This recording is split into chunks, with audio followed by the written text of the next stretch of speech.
Hello everyone, welcome to this channel. My name is Barakat Mamo. Don't forget to subscribe and please finish until the end of this video. It will be very quick and short.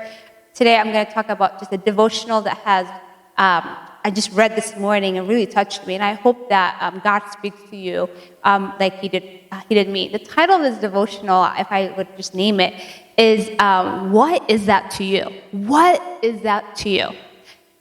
So it goes back to John chapter 21, verse 22. Remember when, after Jesus' resurrection, he sat with his disciples and cooked them breakfast. And then he looks at Peter and says, "Hey, Peter, do you love me?" And Peter says, "Jesus, you know I love you." And Jesus says, "Do you love me?" And Peter says, "Yes, I love you." And third, "Do you love me?" But it's interesting because Jesus gives him like these three profound responsibilities to kind of measure his love for him. And what the three is first, feed my lambs, take care of my sheep, and again, feed my sheep.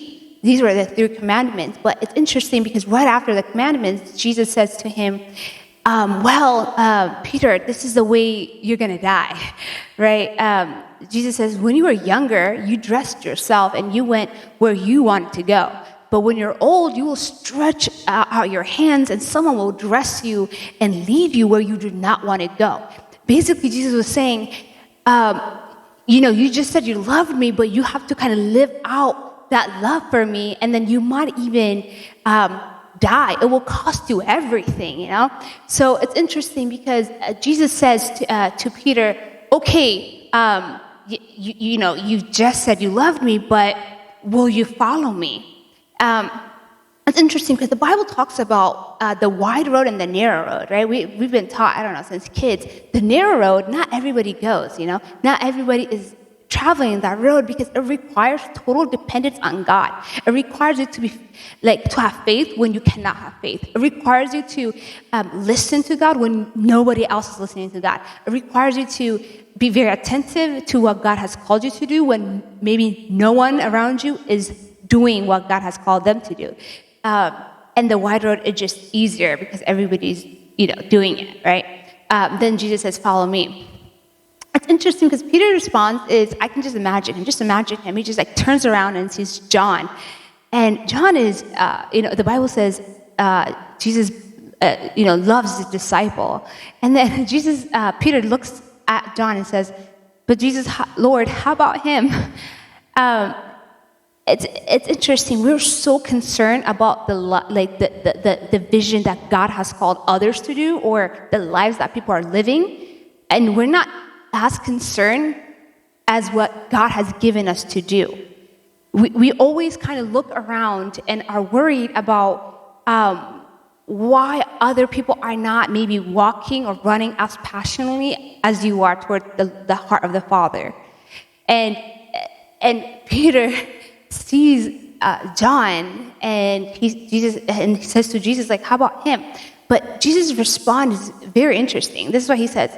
If I want him to remain alive until I return, what is that to you? You must follow me, right? So Jesus is saying to you, what is that to you? What is that to you? That your neighbors are not doing what you're doing. The other people in the church are not doing what you're doing. Your community is not doing what you're doing. The world is not doing what you're doing. But let's say that you are the only one that is actually doing what God has called you to do. Instead of looking at what others are doing wrong or why people are not doing or running as passionately as you are for the gospel, basically Jesus says, mind your own business. Meaning, mind your own business. Mind your own purpose. Mind your own vision.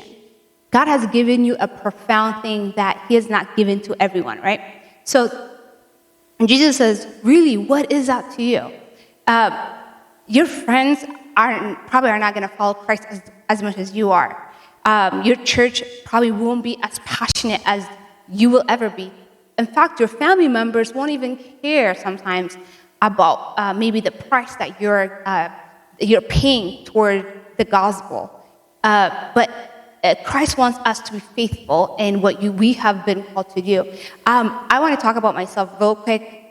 I've noticed I struggle with this all the time. So when I'm preaching to you, I'm preaching to myself because I've noticed that Christ put such a huge passion for me for the poor and the marginalized of society.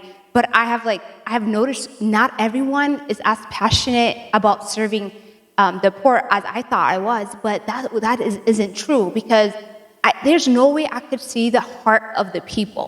I cannot do that. I can only see what they're externally doing, right? But the Lord had to remind me and teach me that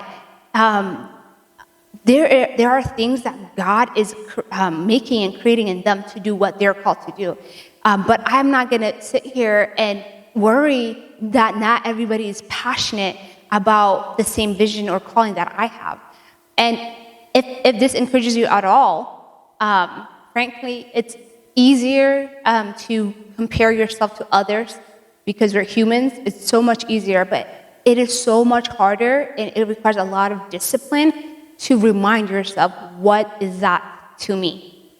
So next time you worry about the calling of others, next time you want to point out the wrong, or you just felt like that not everybody's as passionate as you are towards showing, the gospel to the world, or whatever it may be, your life may require, dying to the cross, like dying every single day, dying for that purpose that God has given you. But not everybody's life will require as much as the sacrifice that your life might.